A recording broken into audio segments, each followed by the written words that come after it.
2023년 5월 19일 이정훈입니다. 광주 김영신 문제, 또 죽음의 구판을 부르고 있는 민노총 간부의 극단적인 선택, 간호법 사태, 복잡한 국내 문제를 뒤로 남기고 윤석열 대통령이 G7 회담에 참여하기 위해서 일본으로 갔습니다. 저는 구질구질한 국내 정치보다 국제 정치에 관심이 많습니다. 대한민국 70여 년 만에 연합국이 될 수 있는 기회를 잡아가고 있다고 봅니다. 잘하면 통일을 할 수 있는 기회도 잡을 수 있다. 결론부터 말하면 대한민국은 우크라이나에 무기를 제공하라. 결론일 순 없지만 저는 그 주장을 합니다. 오늘부터 윤 대통령도 출발했고 히로시마에서 G7 정상회의가 열립니다. 젤렌스키 우크라이나 대통령이 참석합니다. 그는 이미 우크라이나를 출발해서 영국을 방문했다가 아랍연맹 정상회담에 참석했고, 그리고 돌아가지 않고 바로 일본으로 날아와서 G7 회의에 참가합니다. 이거를 간단하게 볼 수가 없습니다. 우선 그 전에 전쟁 상황을 보겠습니다. 지금 러시아 군이 육군 부대를 초기에 작년 2월달 전투할 때는 공지 전투를 벌였죠. 아주 신속한 전쟁을 하기 위해서 공중으로 타격을 하고 난 다음에 육군 기동부대를 집어넣습니다. 근데 그 부대가 키이우 점령에 실패하면서 돈자가 되면서 철수가 되고, 그리고 친러시아계 반군이 장악한 루안스키 지역에다가 독립국가를 세워서 또 그 나라들이 러시아 연방에 편입한다라는 그런 조치를 취했습니다만, 그리고 난 다음에 전쟁은 지지부진입니다. 러시아군은 더 우크라이나 영역으로 진격을 해 들어오지 못하고, 또 우크라이나 또한 빼앗긴 영토를 제대로 찾지 못하고 그런 지리한 전쟁이 이어져 왔습니다. 근데 원래 초부터 나토 국가들이 이제 우크라이나에 무기를 제공했죠. 그래서 미국의 전차도 들어갔고, 독일의 레오파드, 프랑스, 영국 전차가 들어갔고, 장갑차 들어갔습니다. 이렇게 해서 이제 우크라이나 군들이 그 무기를 사용하는 연습을 하는 사이에 지금 러시아가 특별히 공격을 못하고 어떤 공격을 했는가 하면은 미사일 공격을 했습니다. 이제 러시아도 지금 병력을 동원하는데 애로사항이 많고 경제가 엉망이란 얘기죠. 어떤 공격을 하느냐? 장거리 미사일을 쏘는 겁니다. 그 중에 가장 눈에 띄는 게 킨잘 미사일입니다. 킨잘 미사일은 지금 우리나라 현무2B가 러시아제 이스칸데르를 토대로 개발한 거죠. 그리고 북한도 이스칸데르를 토대로 북한판 이스칸데르 미사일을 만들었습니다. 이건 지대공 단거리 미사일인데 이렇게 쐈다가 떨어지다가 톡 튀어 올라오고 이렇게 날아가는 거죠. 거기에 대항하는 미국의 미사일은 에이타킴스입니다. 미국과 소련은 그 전에 맺은 ABM 트리티에 따라서 ICBM과 SLBM에만 핵탄두를 탑재하고 나머지 무기에는 핵을 올리지 않기로 했습니다. 그래서 그 나라가 갖고 있는 또 두 나라는 MRBM이라든지 그 다음에 준중거리 탄도미사일은 다 없애고 SLBM, ICBM만 갖고 그 다음에 단거리 전술 미사일만 갖기로 했는데, 단거리 전술 미사일이 미 육군에서는 에이타킴스, 러시아 육군에서는 이스칸데르입니다. 근데 러시아는 이스칸데르 기술을 세계로 수출해서 여러 나라가 그걸 기술을 토대로 자기 무기를 만들었는데, 우리도 만들었고 북한도 만들었습니다. 미국은 에이타킴스를 수출만 하지 기술은 주지 않습니다. 이 에이타킴스는 탄도미사일이라서 지상에서 퐁 발사되면은 포물선을 그리면서 밑으로 떨어지는 겁니다. 이런 미사일이 있고요. 또 비행기, 폭격기라고 하는 큰 비행기가 있죠. 폭격기가 쭉 날아가면서 여기서 툭 떨어뜨린 다음에 쭉 날아가는 공중발사 미사일이 있습니다. 공중발사 미사일은 대부분이 순항미사일입니다. 비행기처럼 이렇게 자유자재로 비행해서 맞추는 그런 미사일이죠. 그런 미사일의 대표로서는 섀도우 200이라든지 그 ALCM이라든지 미국의, 그다음에 우리가 갖고 있는 타우루스, 스톰 섀도우 등등 우리 공군도 이제 타우루스 갖고 있고 한데 파바이도 있고 그런 것들이 한 전투기에서 딱 발사하면 툭 떨어져서 200km 내지 500km 날아가서 맞춥니다. 탄두 중량은 비행기처럼 날아가니까 엔진 무게하고 연료가 많아서 한 500km밖에 안 되죠. 근데 어쨌든 되게 이렇게 순항 미사일로 쏘는데 러시아는 이스칸데르 미사일을 탄도 미사일을 비행기에서 뚝 떨어뜨려서 팍 쏩니다. 탄도 미사일로 쏩니다. 그러니까 이게 참 애매하죠. 탄도 미사일은 이렇게 떨어져야 보통인데 비행기에서 쏘고 옆으로 쭉 날아가는데 이렇게 궤도를 거쳐 밑으로 떨어지는 겁니다. 그러니까 약간 뭐 떨어져서 약간 위로 올라가다 떨어지지 그건 모르겠어요. 이렇게 만든 이유는 순항 미사일은 비행기 속도이기 때문에 미국의 팩3나 대한민국의 천궁2, 이스라엘의 데이비드 슬링으로 맞출 수 있다고 봅니다. 근데 킨자는 탄도미사일이 더 빠르죠. 미국은 사실 비행기에서 쏘는 탄도미사일은 없어요. 걔네들은 ALCM이라 그래서 비행기에서 쏘는 순항미사일은 있습니다. 타우루스 같은 작은 것도 있고. 근데 러시아군은 이렇게 이제 이스칸데르를 비행기에서 쏘는데 이게 워낙 큰 미사일이니까 걔네들이 갖고 있는 폭격기가 백파이어입니다. 백파이어에다 4발을 겨우 탑재합니다. 백파이어 굉장히 큰 건데 여객기만 한 건데 그리고 걔네들이 가장 큰 미그 전투기 미그 31인가 거기에도 한 발밖에 탑재 못해요. 그래서 쏘는 거예요. 러시아의 고민은 러시아가 기지에서 이스칸데르 미사일을 쏴버리면 그 기지는 바로 포착이 되죠. 그러면 그 공격한 기지를 미국의 지원을 받아서 우크라이나로 탄도미사일로 언젠가 쏴서 때릴 권리가 있습니다. 근데 비행기에서 이스칸데르의 항공기 발사 버전이 킨자를 쏘게 되면 발사 지점이 없잖아요. 물론 그 비행기가 돌아간 기지는 있겠지만은 기지는 저 깊숙한 곳이면 때리기 어려우니까. 무슨 얘기인가 하면은 지금 러시아가 우크라이나를 때리고 싶은데 육군력으로는 안 되고 그리고 공군력으로도 한계가 있고 하니까 미사일로만 때리는구나. 먼 거리에서 비행기가 가다가 이쯤에서 빵 쏴갖고 한 1000km 날아가서 맞춰보는 거예요.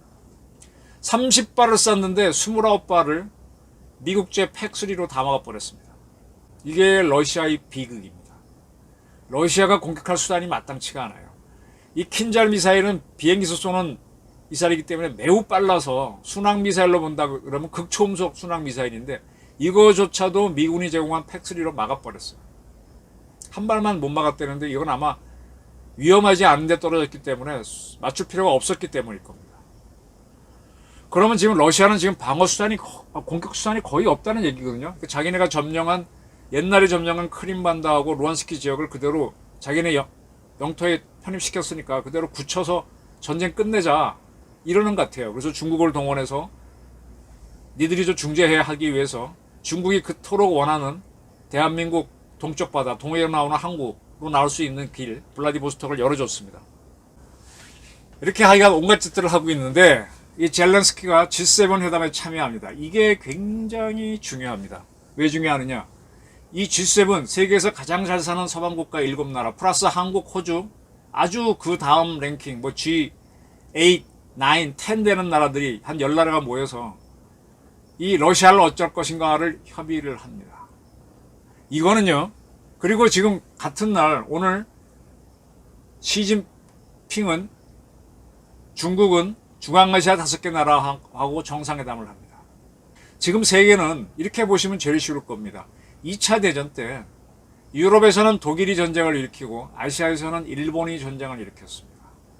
유럽 국가들이 소련과 싸우고 독일과 싸우고 아시아 국가들이 일본과 싸웠죠. 그리고 그 두 세력을 모두 함께 싸운 나라는 미국이었죠. 지금 러시아가 준동을 하니까 중국이 준동을 하면서 대만을 치니 어쩌니 뭐 이렇게 협박을 하고 있거든요. 근데 미국이 유럽에서는 나토 국가를 모으고 아시아에서는 한미일을 모은 다음에 G7 회담을 하고 있습니다. 자, 저는 이걸 이렇게 봅니다. 1939년 9월 1일 독일이 폴란드를 침공합니다. 거의 비슷한 시각에 소련도 폴란드를 침공합니다. 폴란드는 영국, 프랑스와 상호방위 조약을 맺었습니다. 그에 따라 영국과 프랑스가 출동을 했지만 서쪽을 치고 있었죠, 독일이. 그럼 동쪽에서 독일을 치면 되는데 치지 않고 진지에서 워워거리고 있었어요. 그래서 그걸 안진뱅이 전투, 싸우지만 않고 전선만 지켰다. 그러면서 이제 폴란드를 점령하고 소련과 나눠먹고 난 다음에 방향을 돌려서 프랑스를 한 40일 만에 점령하죠. 그리고 그 유명한 브리튼 워, 영국을 때리는 전쟁을 합니다. 비행기로. 영국이 공습을 받기 시작하죠. 그러면서 이제 독일은 동쪽으로 계속 쳐들어가면서 동쪽으로 쳐들어갑니다. 영국과 전쟁을 하는 와중에 41년도입니다. 6월 1일 날 그 유명한 바르바로사 작전에 들어갑니다. 독일과 맺었던 불가침 조약을 깨고 동유럽을 먹었으니까 소련을 쳐들어갑니다. 바로 그때 독일군 공격을 받고 있던 영국의 처칠 총리가 배를 타고 미국으로 가서 루즈벨트 대통령을 만나서 참전을 부탁하죠. 그래서 41년 8월 14일 날 영국과 미국 정상이 대서양 헌장, 아틀란틱 차터라는 걸 발표하면서 미국이 유럽 전쟁에 참여하겠다라고 선언을 합니다. 자, 그렇게 해서 이제 쉽게 말하면 지금의 러시아가 그때는 독일이었죠. 독일이 막 침공하니까 나토 국가들이 미국과 합세해서 대응하고 있는 와중입니다. 그래서 유럽의 핵심인 영국이 미국과 정상회담 갖고 대서양 헌장을 발표해서 미국이 참전한다 뭐 이렇게 하고 있는데, 그리고 나서 불과 4개월이 지난 41년 12월 7일 날 아시아에 있던 일본이 함대를 끌고 가서 하와이에 있는 태평양 함대 미국을 공격합니다. 미국이 공격을 받죠. 그래서 미국은 자동적으로 일본과도 전쟁에 하는 상태가 됩니다. 이제 2차 대전이 커진 겁니다. 지금 같은 경우라면은 러시아가 우크라이나를 침공해서 유럽 전쟁을 하고 있는데 중국이 대만을 침공한 것과 비슷한 거죠. 아니면은 북한이 우리를 때렸거나. 그래서 미국이 양쪽으로 전쟁에 들어갑니다. 이 전쟁은 어떻게 해서 변화가 되는가 하면 진주만 기습이 41년 12월 7일인데 한 6개월 지난 42년 6월 4일 일본이 전 함대를 이끌고 미국령 미드웨이 근처로 쳐들어옵니다. 그걸 미국이 알고 암호를 풀어서 알죠. 미국도 전 함대를 동원해서 붙어요. 이 싸움에서 비등비등해집니다. 기습을 했음에도 일본이 성공을 못해요. 이 전투를 계기로 요 때까지는 일본이 태평양에 있는 모든 섬을 다 먹었거든. 하나씩 미 해군이 일본 해군을 걷어내고, 그리고 그 해군배에 탄 미 해병대가 상륙하면서 섬들을 수복해 들어갑니다. 미드웨이 해전이 결정적이었죠. 그리고 이제 독일은 영국을 때리는 공격을 한참 하다가 이제 영국 점령하지 못하고 바다가 있으니까 뭐 그러고 있었어요. 비행기 띄우고 하다가. 그 다음에 다시 북아프리카에서 거기서 이제 영국 식민지가 있는 데서 독일이 쳐들어와가지고 북아프리카에서 영국군하고 미군이 합세해서 독일하고 치열하게 싸웁니다. 그렇게 싸우던 미영군이 독일군을 밀어내면서 그때 이제 몽고메리하고 패튼, 브래들리, 그 다음에 저쪽에서는 사막의 여우인 롬멜 이런 사람들이 싸우게 되죠. 그 다음에 이제 그 승리를 이끌고 나서 영국과 미국 연합군이 이탈리아에 상륙을 해서 시실리 섬을 차지하고 이탈리아 본토로 쳐들어가기 시작하죠. 그럴 때인 43년 7월입니다. 이게 41년도 6월 달에 바르바로사 전쟁을 해갖고 쳐들어갔는데 독일이 그해 12월까지는 공격을 하다가 42년부터는 그냥 서로 전쟁이 멈춰 있는 상태가 돼버려요. 지금 꼭 우크라이나처럼 서로 이렇게 진지전 하듯이. 그게 1년쯤 끌다가 43년 7월이 되니까 쿠르스크에서 소련 영토입니다. 전투가 붙는데 이 전투가 8월 23일까지 근 한 달 반을 가는데 이 전투에서 독일군이 괴멸을 당합니다. 쿠르스크 전투가 굉장히 중요합니다. 그러면서 막 밀어붙이기 시작해요. 독일군이 자기 땅에 쳐들어왔던 소련군이 독일군을 밀어내기 시작합니다. 바로 그러니까 그로부터 한 4개월 지난 43년도 11월 27일 미국과 영국이 저 장개석, 중국 있는 장개석을 불러가지고 카이로 회담을 하고 일본을 어떻게 항복시킬까를 합의한 카이로 선언을 발표합니다. 그게 11월 27일입니다. 그래서 일본과의 전쟁은 이렇게 한다. 우리가 이기면 일본은 어떻게 다룬다. 우리 조선은 독립시키는데 일정한 과정, 신탁 통치를 거쳐서 독립시킨다. 뭐 그런 식으로 합의가 돼 있었죠. 신탁 통치란 말은 없었지만 어떠한 과정을 거쳐서. 그리고 나서 이제 미영 정상은 바로 테헤란 날아가서 테헤란에서 소련 총서기인 스탈린을 만나서 이제 독일을 한참 밀어내고 있었죠. 소련군들이. 그래서 독일을 어떻게 때려잡을지 서로 합의를 합니다. 그 12월 1일까지 회담을 하고 영국과 미국은 돌아옵니다. 그리고 이제 이탈리아 반도에서 계속 치고 올라가서 이탈리아를 해방시켜버리죠. 이탈리아는 주축구에서 무너집니다.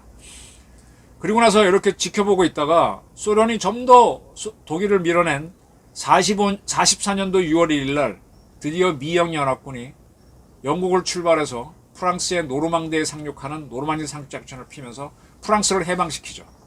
그리고 1년여가 지난 45년 5월 8일 날 독일이 항복을 하면서 유럽전쟁은 끝나고 그 독일의 항복을 처리하기 위해서 45년 7월 26일 포츠담 선언이 나옵니다. 원래는 그때 미국이 독일을 항복시키기 위해서 핵무기 쓰려고 준비했었는데 핵실험을 7월 16일 날 하는데 소련이 독일이 5월 8일 항복하는 바람에 쓰지 못하고 그때 일본은 버티고 있었거든요. 그래서 일본한테 8월 달에 터뜨리게 되고 45년 8월 15일 일본이 항복하게 되는 겁니다. 자, 제가 이렇게 2차 전사를 말씀드리는 거는 지금 작년 2월 달에 러시아가 침공을 했어요. 그 전에 크림반도를 먹었고 그 다음에 이번에 확실하게 루안스키 지역을 먹어서 그 지역을 독립시킨 다음에 러시아 영토로 편입시켰습니다. 폴란드는 이제 나토의 지원을 받아서 버티다가 이제 올해 대반격을 하려고 그러죠. 그 준비를 하고 있으니까 러시아는 그게 두려워서 공격을 하는데 병력을 동원하는 것 같아요. 근데 잘 안 되는 것 같아요. 그러니까 지금 미사일을 퍼붓고 있는데 미사일을 지상기지에서 발사하게 되면 미국과 나토 국가들이 장거리 미사일을 줘서 그 미사일을 때리게 하게 돼요. 다시 말하면 러시아 본토가 공격받을 수 있으니까 비행기에서 킨잘 미사일을 쏘는 식으로 공격을 하는데 미국이 제공한 팩3로 다 막아내고 있습니다. 이제 G7 회담을, 그러니까 이 G7 회담이 꼭 제가 보기에는 카이로 회담 같아요. 작년에 윤 대통령도 참석했던 나토 정상회담은 대서양 헌장 비슷하고 이제 미국이 나토 국가하고 이 아시아에 있는 한국, 일본, 호주 이런 나라까지 딱 포함해서 러시아는 물론 중국을 한방 치겠다는 거죠. 여기에 대항해서 푸틴하고 시진핑은 우리 윤 대통령이 키시다 총리를 만나러 갔을 때 정상회담을 시진핑이가 가서 했었고 그 다음에 지금 G7 정상회담 하는 날 오늘 중국은 중앙아시아 5개 나라를 불러서 정상회담을 합니다. 이 모습이 뭔가 하면은 미국이 카이로 회담하면서 일본을 몰아붙일 때 일본이 어떻게 대응하는가 하면 대동아 공영권이라는 걸 합니다. 자기네 속국인 만주국, 자기네가 점령한 이런 뭐 동남아시아 제국들 그런 수장들을 모아서 영미에 대항하는 대동아 공영을 하자고 하는 그런 걸 하거든요. 이게 비슷한 게 상하이 회담으로부터 쭉 시작된 중국이 지금 하는 그런 회담입니다. 그리고 시진핑하고 푸틴이 만나는 거는 일본하고 독일이 추축국 연맹을 맺은 거랑 비슷한 겁니다. 제가 이 말씀 왜 드린가 하면요. 자, 연합국이라고 하는 게 대서양 헌장을 통해서 처음에 미영연합체로 가다가 그 다음에 이제 카이로 회담에서 중국이 들어오게 되고 테헤란 회담에서 소련이 들어오게 되고 그 네 나라가 되죠. 그 다음에 포츠담 선언할 때 프랑스가 들어오게 되면서 UN 5개 나라가 만들어집니다. 그리고 이제 부차적으로 참여한 나라들이 모여서 40몇 국이 UN을 만드는데 이 UN이 영어로 유나이티드 네이션스인데 유나이티드 네이션스가 미영이 처음에 대서양 헌장을 발표할 때 미국과 영국 연합군을 유나이티드 네이션스라고 명명했었어요. 그게 연합군이에요. 그 연합군 명칭이 나중에 국제기구로 바뀌는 겁니다. 그렇게 해서 2차 대전 체제가 지금까지 이어지는 겁니다. 그 5개 나라가 유엔 안보리 핵심이 돼갖고 세계 질서를 만들고 그 나라만 핵을 갖고 있는 겁니다. 우크라이나의 전쟁을 계기로 미국과 소련은 직접 전쟁을 안 했는데 지금 우크라이나가 반격을 하면서 만약에 이제 러시아가 지대지 미사일을 쏘게 되면은 미국도 자기나 에이타킴스나 또는 한국 현무 등등 장거리 미사일이 들어가기 시작하면서 러시아를 때리면 전쟁이 커지고 러시아가 항복을 하면서 세계 질서가 바뀔 수 있는 겁니다. 여기에 중국이 일본처럼 끼어들면 일본하고도 큰 전쟁이 있을 수 있는 거죠. 중국하고도 큰 전쟁이 있을 수 있는 거죠. 이건 아무도 모릅니다. 근데 문제는 제가 드린 말씀은 대서양 헌장, 카이로 회담, 테헤란 회담, 포츠담 선언, 얄타 이런 거 하면서 유엔 체제가 만들어진 것처럼 지금 나토 정상회담, G7 회담, 무슨 회담 쭉쭉 하면서 새로운 체제가 만들어지고 있는데 여기에 윤석열 대통령이 참가한다는 사실입니다. 우리는 2차 대전 때 이런 회담이 할 때 전혀 끼지를 못했습니다. 일본에 병합돼 있었으니까. 그래서 우리가 분단이 되고 어렵게 전쟁을 치렀던 겁니다. 우린 여기에 참여하는 게 굉장히 기회예요. 지금 북한이 흔들리고 있습니다. 굉장히 흔들리고 있습니다. 중국도 흔들리고 있습니다. 중국이 대만을 어떻게 하면 우리는 미국, 일본과 대만과 같이 중국을 때려야 됩니다. 중국을 와해시키고 중국을 민주화시킬 때 우리한테 통일기회가 올 수 있어요. 그런 결의를 해놓자는 겁니다. 그 전 단계로서 우크라이나에 공격무기를 줘라. 방어무기를 줘라. 우리 천궁2를 주고 우리 신궁, 현궁 줘라. 현무도 줘라. 이게 우리의 앞으로 이 러우 전쟁 이후에 세계 질서를 만들 때 대한민국 지위를 올리는 방법입니다. 윤 대통령이 그것까지 생각하고 가셨는지 모르겠지만 그런 결과가 있기를 저는 기대합니다. 통일의 기회가 왔습니다. 감사합니다.